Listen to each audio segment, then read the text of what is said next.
Welcome to our program. Allow me to start. My name is Nesta Mkwewa, the Executive Director for EMCOZ. On behalf of EMCOZ and our partners, AELO, for this project, I would like to welcome you all to our 5-part Adapt and Adjust series about business in the new normal. In the face of the changing times, we have designed this series to support you and your business as you navigate your way. This morning's event is part of ZIM versus COVID-19, and we are very honored to have on the program 3 renowned experts as our guest speakers. These are Dr. Abednego Chigwada, who is the president and founding member of the Zimbabwe Institute of Occupational Safety and Health. Dr. Betty Nyeregona, the Chief Occupational Safety and Health Rehabilitation Center Officer, NASA. And Mr. Abraham Maguchu, the Senior Partner at DMH Commercial Law Chambers. Dr. Chigwada will share with us the health and safety work restrictions. Dr. Chigwada, the floor is yours. Thank you. Thank you so much. Welcome, everybody. I hope it's a good morning indeed. I am going to obviously delve on 2 topics, the health and safety and the work restrictions. And I hope you will recall a quote from the Bible where they were in a similar situation, and I'll read the quote. By the rivers of Babylon, we sat and wept when we remembered Zion. Then on the poplars we hung our harps. For there our captors asked us for songs. Our tormentors demanded songs of joy. They said, "Sing us one of the Lord's songs of Zion." And they said, "How can we sing the Lord's song in a foreign land?" This actually is a very good introduction to the situation that we are in.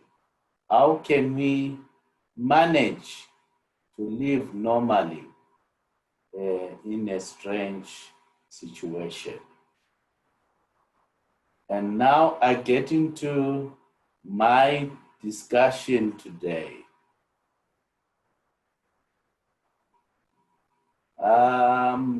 It will be very good to give you a global picture for you to understand why this is becoming a topical issue. As we are moving into 2021, as business, there are key risks that have been identified, and the top 10 risks that have been identified. We have the license to operate. The high impact risks has moved into actual number 2. This is where the COVID-19 is sitting.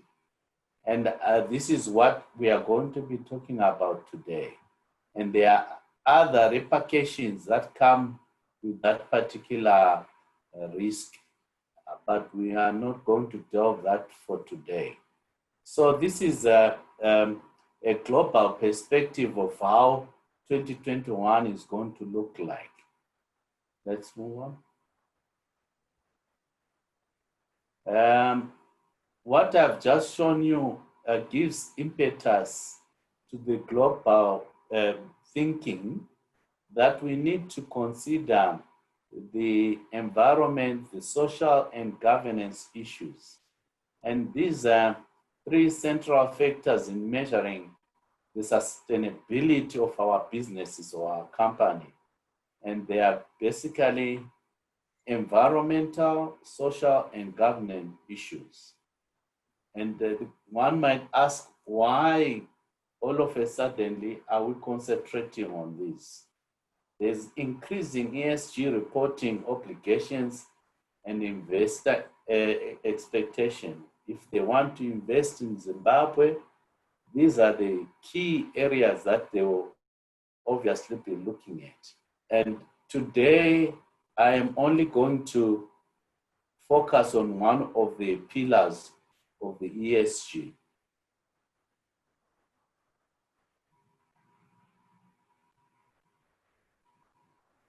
I'm going to look at the social pillar. And within that pillar, this is where safety and health resides.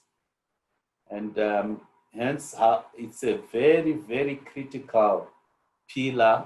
And we need to actually make sure we embrace that pillar and we move on in order to brand and adapt and adjust. Right, getting into detail. For you to obviously move on forward, we need strong leadership as a foundation.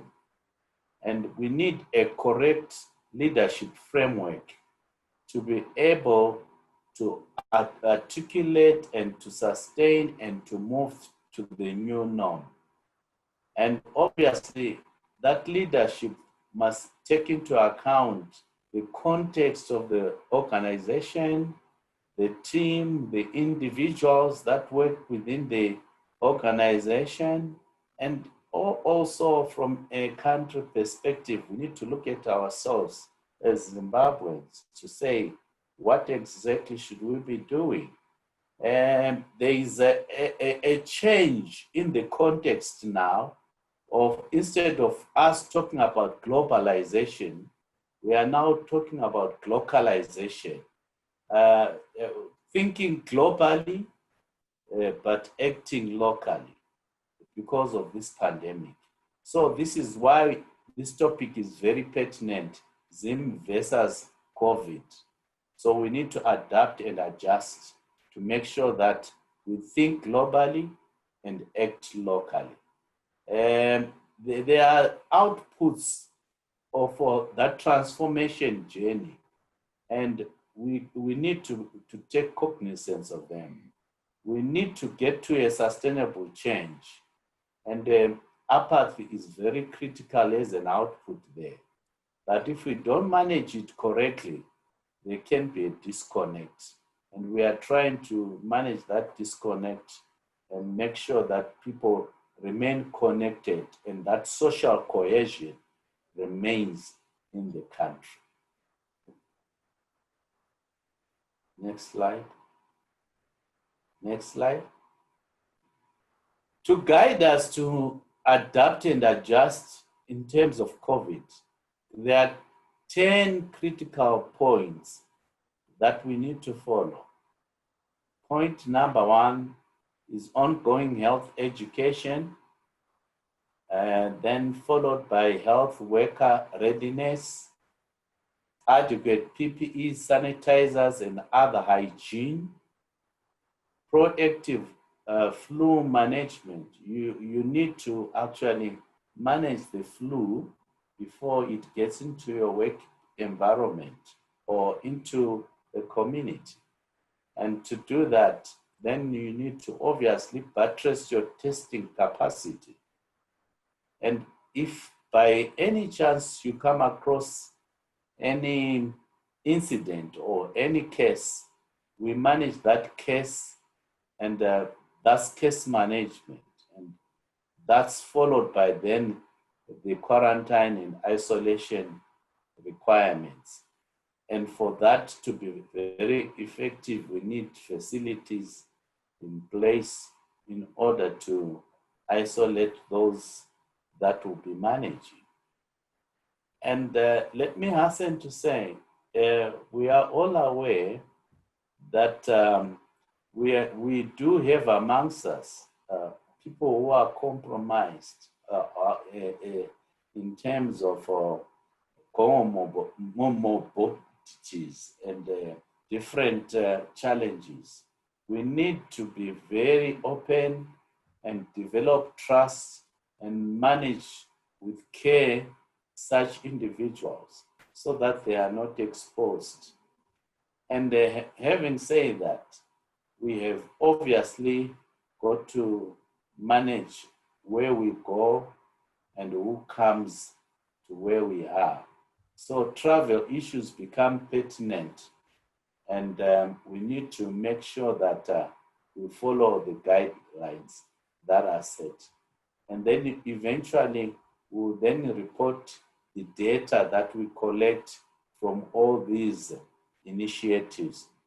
And that actually informs our 10-point plan.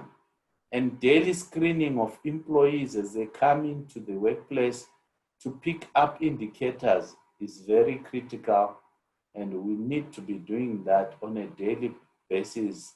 And I'm sure you have of late seen, even if you are going to the bank, that daily screening is happening wherever you are going, shopping, or in the marketplaces.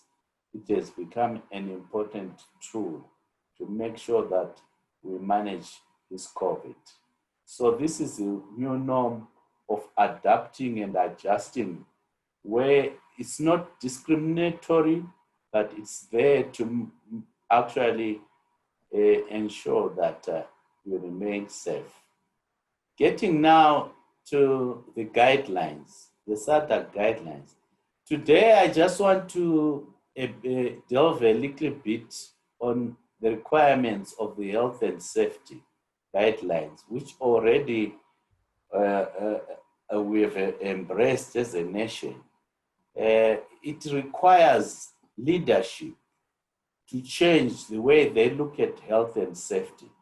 So employers have a general statutory duty to maintain a safe and a healthy work environment. And employers may impose rules aimed at ensuring a safe and healthy work environment. What this basically calls for is for us to have code of practices, procedures in place to ensure that we manage all the 10-point issues that I've actually talked to. And the key issues that are pertinent as you draft that code of practice, as you manage and adapt, are listed here. One being compulsory to wear masks in reopened businesses and outside homes. So wherever there is interaction with other people or individuals, it is now mandatory to put on a mask.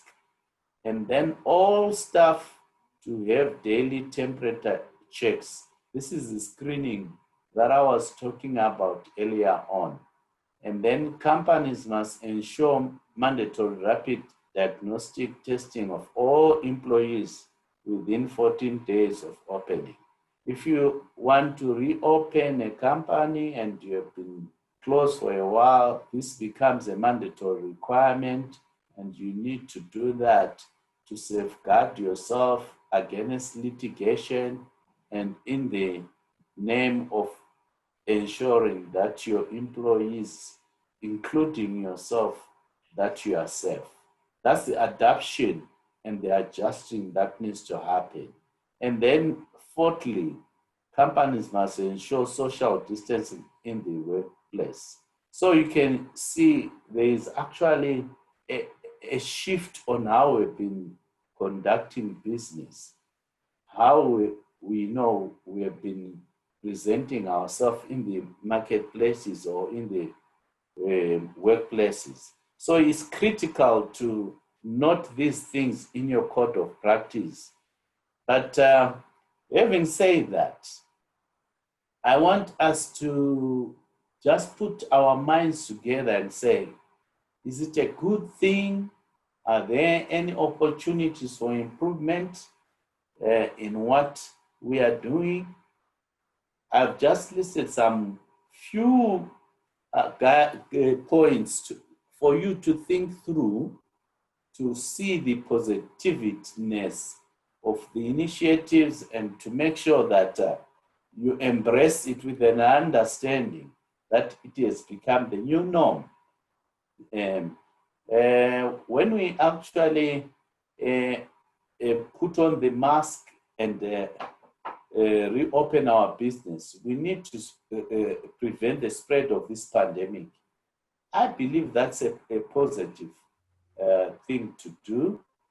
And the screening of all our employees as they come to the workplace, it's positive in the sense that it gives assurance to those who are coming to the workplace that the workplace is still as safe as it was before.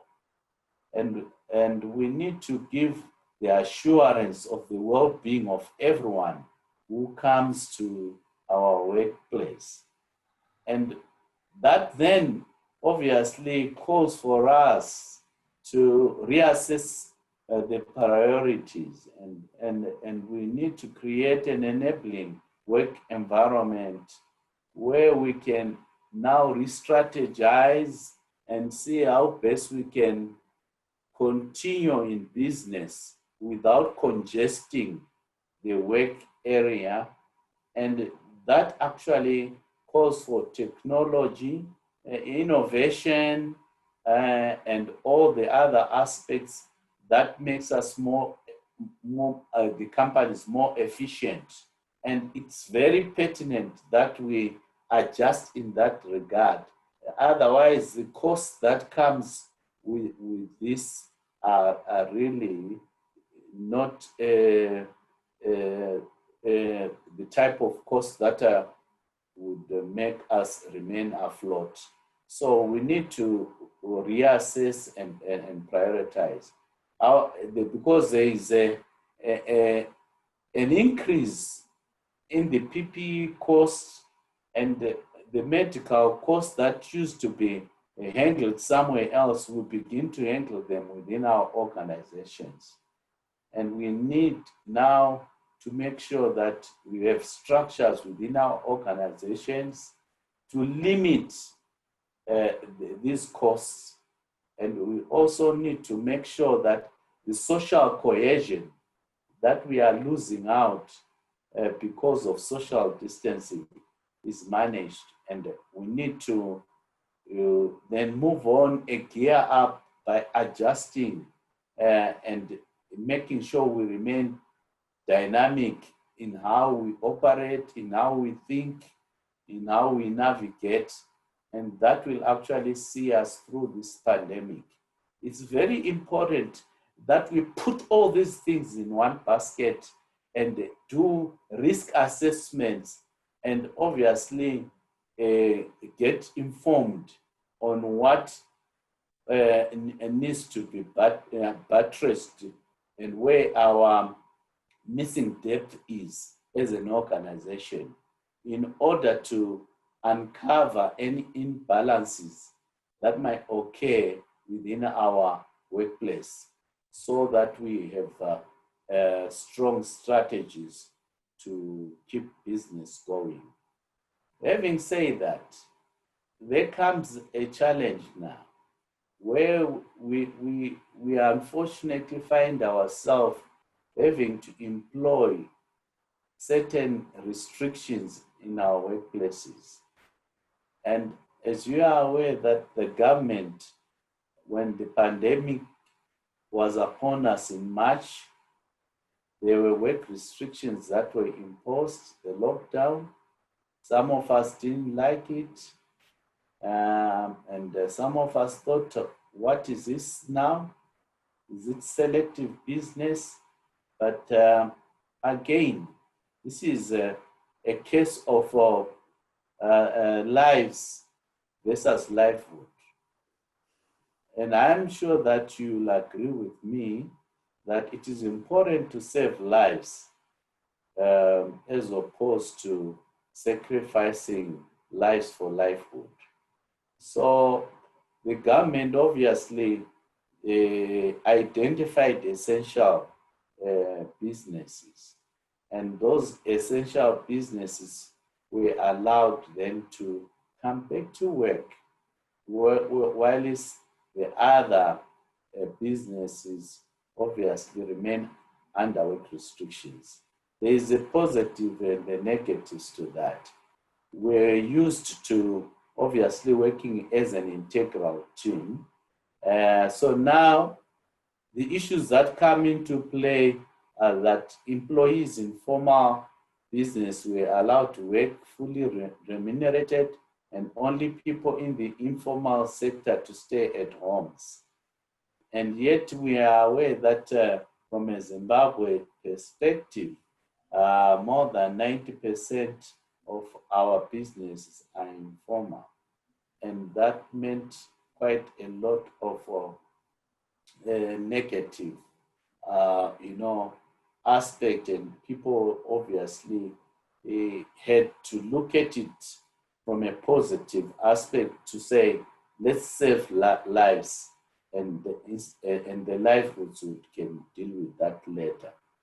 The positives of that is that it does, to a certain extent, assist us to formalize our economy and to follow, the regulations and the SADC protocols in managing safety.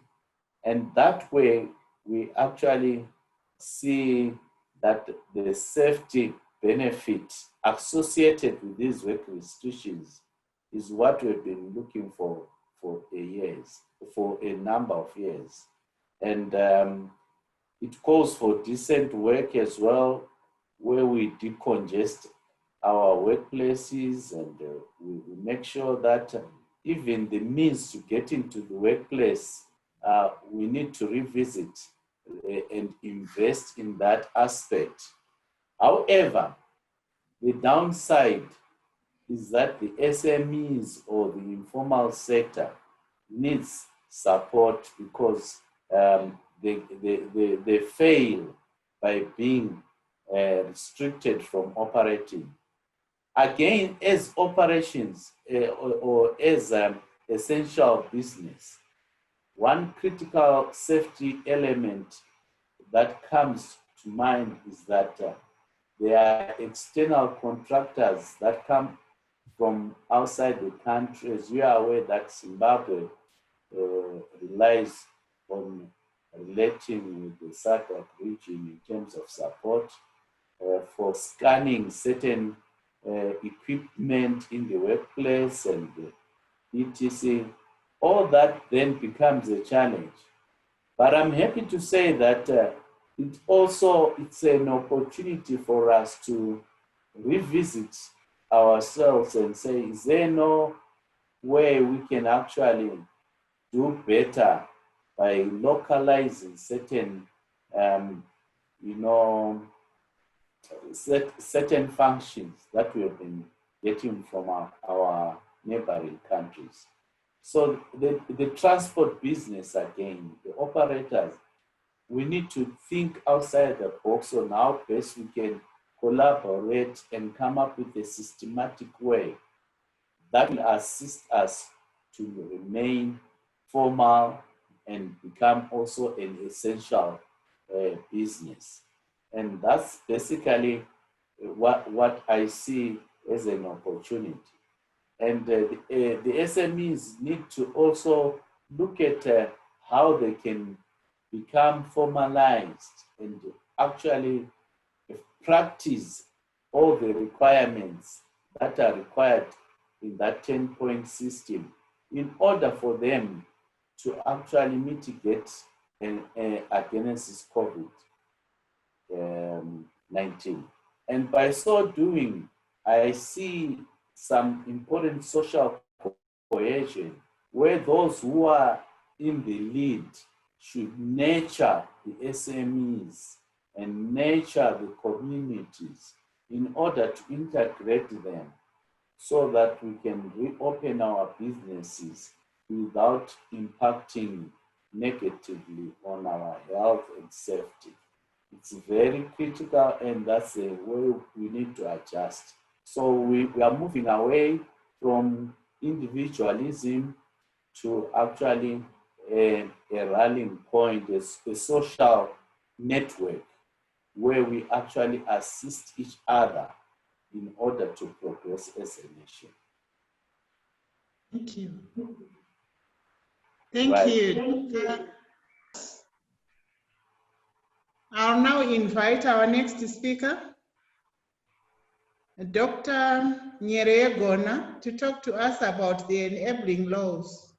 Good morning, ladies and gentlemen.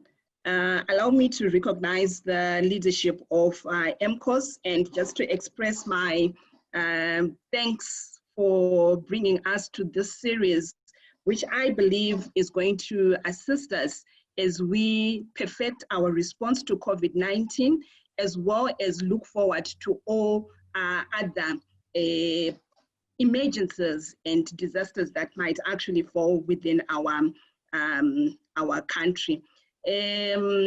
My presentation really is going to dwell on the issues of enabling laws which have assisted us in fighting COVID-19. My approach was really to look what we have here in Zimbabwe, looking as well as what is within the region to see how we are faring as a country in our response regulatory wise, and also looking at the gaps and where we can improve, what we can learn from our neighbors, and how we can move forward. You know that COVID, when it came in, none of us were prepared for it. The country was like any other country in the world, was not prepared for it. It was something that was scary. Decisions had to be made. Agility was very important in whatever we're doing. It still is, because COVID is still here with us. You know from our statistics right now, we're sitting at around 58.5 million cases around the world, with is slightly above 1 million deaths being reported. But coming down to the region, you'll find that here in Zimbabwe, for instance, we are recording around 8,000 confirmed cases with 230 deaths. But when you go next door to South Africa, they are in the topmost affected countries in the world as far as COVID-19 is concerned. And right now, South Africa is sitting at about 696,000 confirmed cases with more than 18,000 deaths reported. And when you go to countries like Zambia, more or less like us, Zimbabwe is sitting at about 14,700 cases and 345 deaths. We go to other countries like Eswatini, slightly less, maybe because of their population, around 5,000 cases. Lesotho sitting at about 1,800 cases. But we are in a region where there is a lot of communication, where there is a lot of movement. We rely on each other as far as our economies are concerned, our social standing is concerned. And it is important for us to look at how then we responded to this. My background is medicine, currently leading occupational safety and health, so that's where I'm comfortable with. But today I've been given a task which really resides in another profession, which is legal, but I'm going to take it from a very general and a very high level position to see how then this helps us as industry, as Zimbabwe, socially in this response, and as well as we continue to fight against COVID-19, and maybe even as we prepare for other disasters which can actually fall on us. So in this presentation, I did, like I said, I used the resource, our dashboard for SADC for COVID-19, and looking specifically on that particular pillar of enabling laws under issues. in this table that I'm going to be referring to, I was looking at the Zimbabwe's enabling laws, our legislative response to COVID-19. So you'll find that when the disaster struck us, and round about March, when the WHO, the World Health Organization, declared this a disaster that we have, COVID-19, a pandemic, there was a series of executive direction and executive decrees which were pronounced by our different leaders in different countries in the SADC region. You'll find that here in Zimbabwe, COVID-19 was declared a state of emergency, and we did respond mainly using the Public Health Act. And our provisions, as we looked at them, were aimed at areas of prevention, containment of the disease itself, as well as looking at treatment of those cases, how would they manage the cases. So this is where we were concentrating on. You'll find that there is different acts which were different regulations which were published roundabout in March and April. This looked at the levels of lockdown, restriction in the movement of people and goods, and some of the legislation, the particular legislation that we had, which assisted us in responding. So you'll find that we had that famous or infamous statutory instrument 99 of 2020, the subsequent amendments or additions to it, depending on based on what was happening in the region, as well as WHO guidelines. We saw the different statutory instruments, including statutory instrument 183 of 2020, 174 of 2020, 110, and statutory instrument 216. But you find that in our responses to COVID-19, the other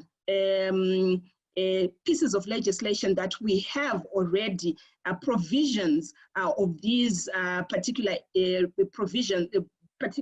pieces of legislation were also being used in dealing with COVID-19. You'll find specifically related to labor issues, we continued recognizing the provisions that are in the main Labor Act, issues of how then separation is done. There was no drastic change. There was no drastic movement. So it's still workers were protected using this existing act. You'll find that in my own area of interest and specialty, which is occupational health, the provisions within the NASA Act, specifically statutory instrument 68 of 1990, became important in our dealing with COVID-19. This relates to enhancement of our inspection services. We actually triggered specific COVID-19 related inspections, which we've done together with our Ministry of Labor, where the provisions of the Labor Act were also being looked at. So those are the areas that as Zimbabwe, we responded to this particular disaster that is still with us. I will now look at the positives in our response as far as enabling laws were concerned. You'll find that in our response, the head of state actually constituted a multi-stakeholder task force, which looked at different areas that were involved in COVID-19. But this was being headed by the Ministry of Health and Childcare, since this was a health disaster. Really, COVID was a health disaster.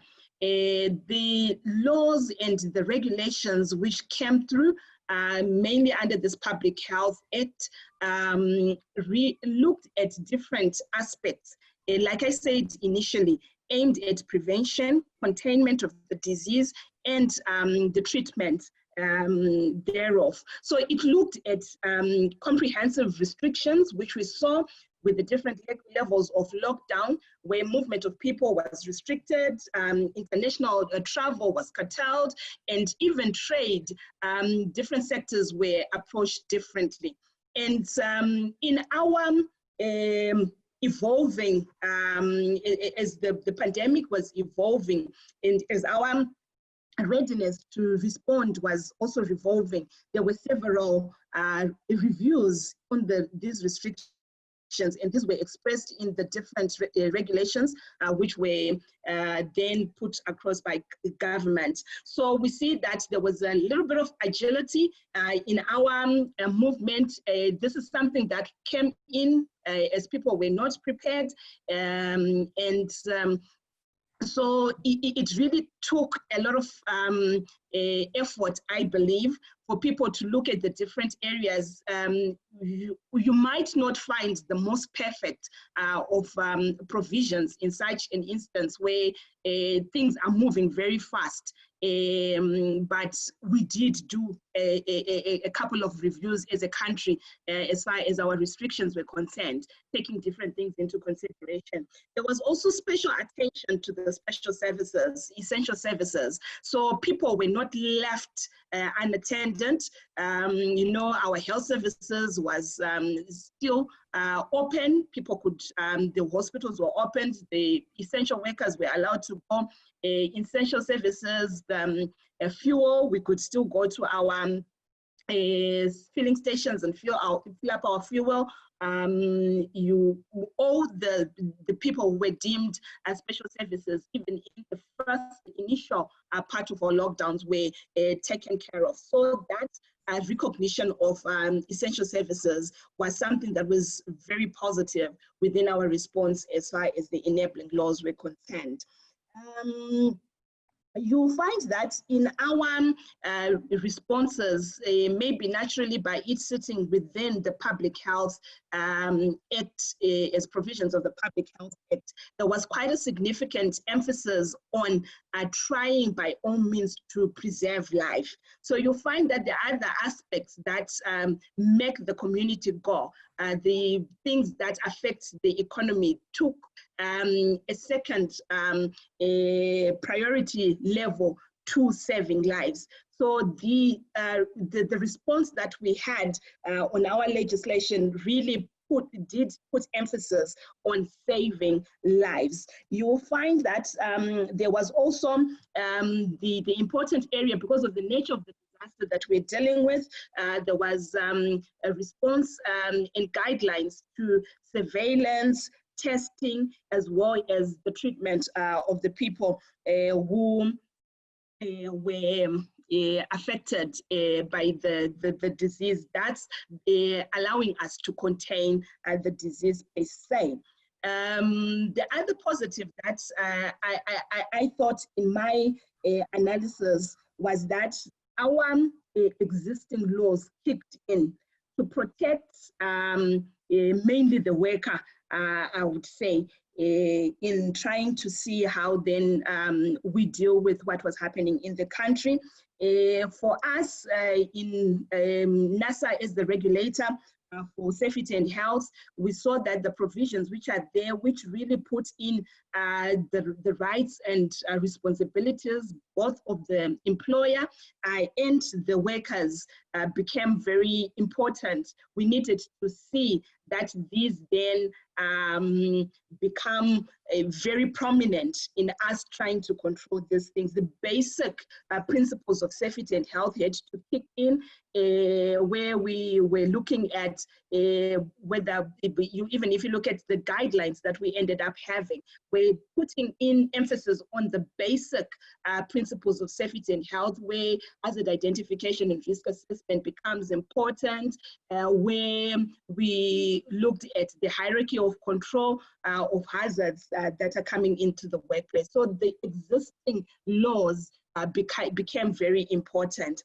But in dealing with this whole pandemic, as we see it, and looking at the response which was coming from the other countries in the region, and where the comparison function of the dashboard, which was introduced to us by Audra, becomes very important. It's for us to look at the opportunities for improvement, areas where we can say as we go forward, because COVID is still with us, what do we need to plug and what do we need to improve on it? And even as we in it as a country, be in a state of readiness, no matter what disaster then comes to us, which affects different aspects of our lives and our economy and our businesses as a whole. I then tried to maybe look at the opportunities that are there for improvement in our response, especially related to our Enabling Act. As I said, most of our reactionary legislative provisions were through the Public Health Act.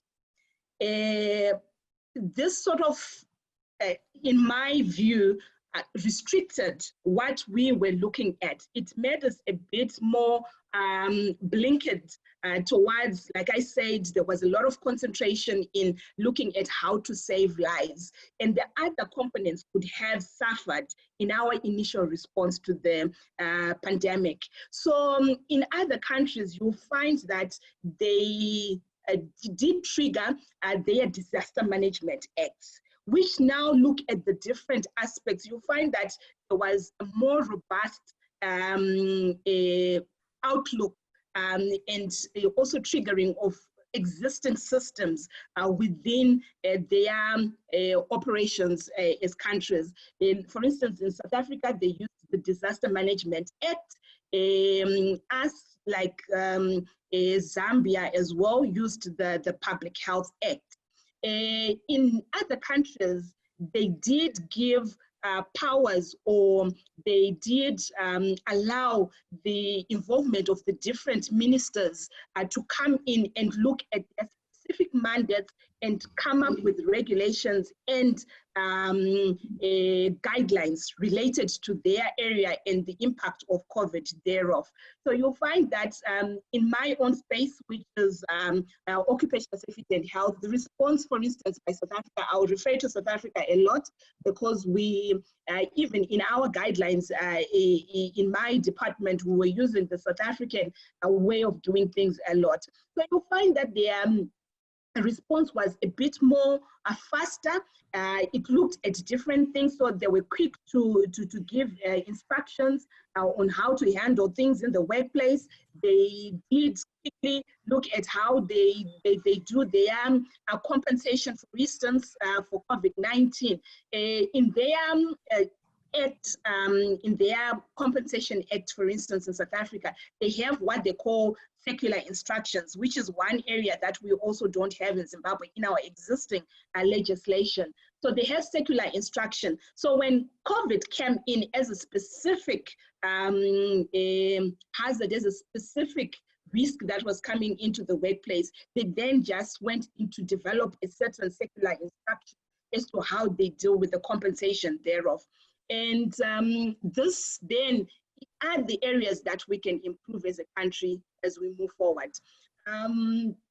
In our improvements, the restriction levels as well that we instituted in Zimbabwe, from where I'm sitting, we're not very clear.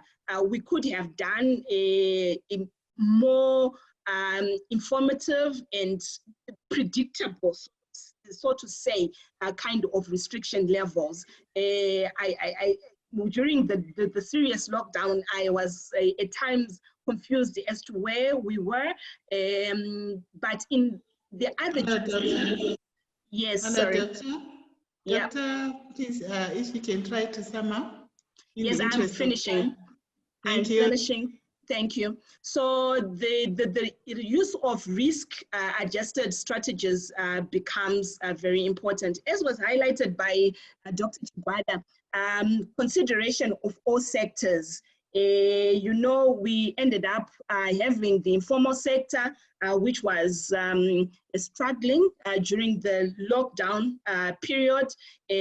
Consideration of the vulnerable groups in other countries, they really did look at special groups. So you'll find that people with chronic illnesses, like what Dr. Chibada was talking about, were specifically identified and guidelines were put across to cover these areas.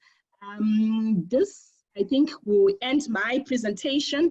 Thank you very much, and I hope this then stimulates our thinking towards how we move forward in dealing with COVID-19, and most probably will carry through as we do the complete series. Thank you very much. Thank you, Doctor, for taking us through the enabling laws. Allow me to invite Mr. Abraham Maguchu, the senior partner, to share with us unemployment relief. Mr. Maguchu. Thank you, Chair, and thank you for having me, and greetings to everyone. My brief is to speak about unemployment relief within the context of COVID in Zimbabwe. I'm going to speak about the legal issues that arise vis-a-vis the issue of unemployment release. Perhaps the first thing is to define unemployment in this sense. Unemployment relates to the lack of a job or employment, so if you wish, in respect of a person who is willing and available to work.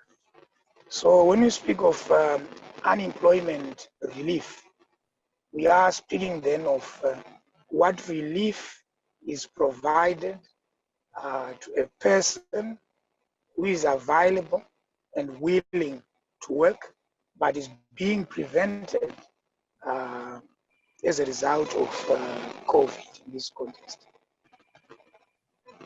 What you probably will then realize is that perhaps unemployment will come in two respects: permanent loss of employment, temporary loss of employment.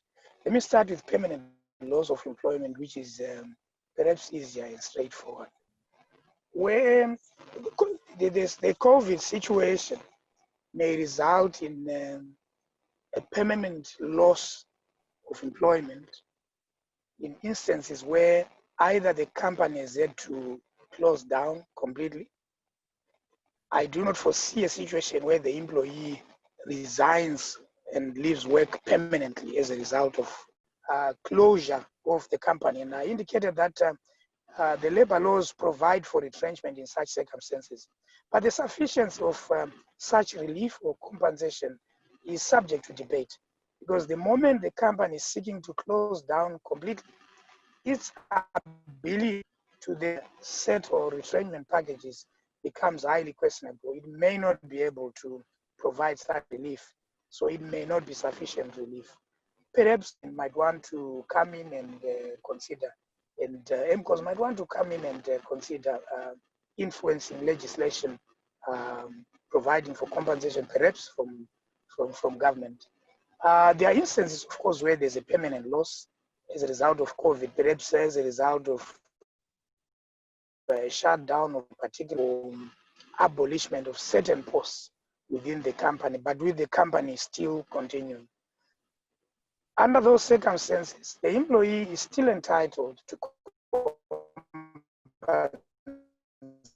compensation, but to be able to pay retrenchment packages. But the laws, unfortunately, I don't know, an exemption from paying the minimum 2 weeks pay for every year saved. Ordinarily, the moment when an employer seeks to terminate a contract through retrenchment and abolishment of posts, it's usually because they are struggling financially. So the likelihood that they will apply for an exemption from paying the minimum package is very high.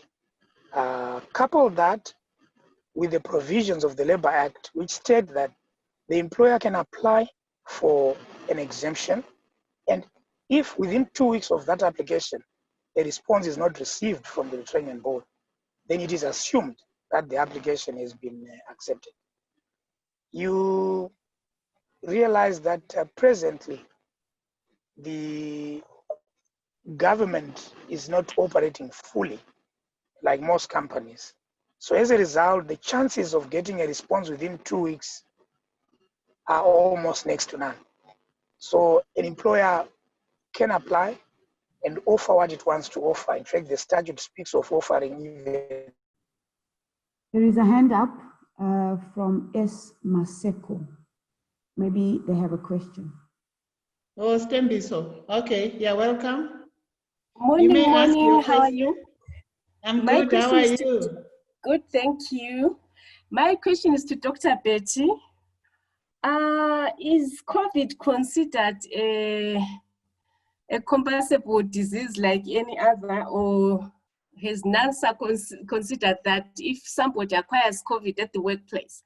Thank you, Sister Maseko. Yes, COVID-19 is compensable. We have a guideline as to the procedure that we use for a compensation of COVID-19. The challenge that we've been having is that most of the claims or reports that we're getting were claims for exposure, but not the disease itself. But currently, we have a number of people who are actually on, whom we have accepted claims for COVID-19, where the history is very clear that it's a work-acquired disease as defined in Statutory Instrument 68 of 1990. So we used the third schedule of diseases where a disease can be accepted as work-related, given the history and the circumstances around it. So yes, it is very much a compensable disease, and you can get in touch for you to get the guidelines as far as the compensation for COVID-19 is involved. Thank you. Yes, Mr. Maguchu, you're back. Thank you. I don't know what is happening with the connection, but I've benefited from what Dr. Nyerego has just articulated. It goes into what was going to be my next point. You will notice, Chair, that firstly I spoke about permanent loss of employment, which is in the strict sense of unemployment relief, is unemployment. The other forms of unemployment relief that I thought I could touch on relate to temporary loss of employment as a result of COVID. This may come in two respects. Loss as a result or that is attributed to the employee, and temporary loss that is attributable to the employer firstly. Where the employer has had to shut down because the law has compelled him to shut down, is what happened during the period of lockdown, where businesses other than essential services had to shut down. Under such circumstances, our common law provides for what is called the principle of no work, no pay. So where the employer has had to shut down because the law compels him to shut down, he has no obligation to pay the employee. There is no legislative intervention obliging the employer to pay, or there's no legislative intervention obliging government to come in and make payment to those who may be affected.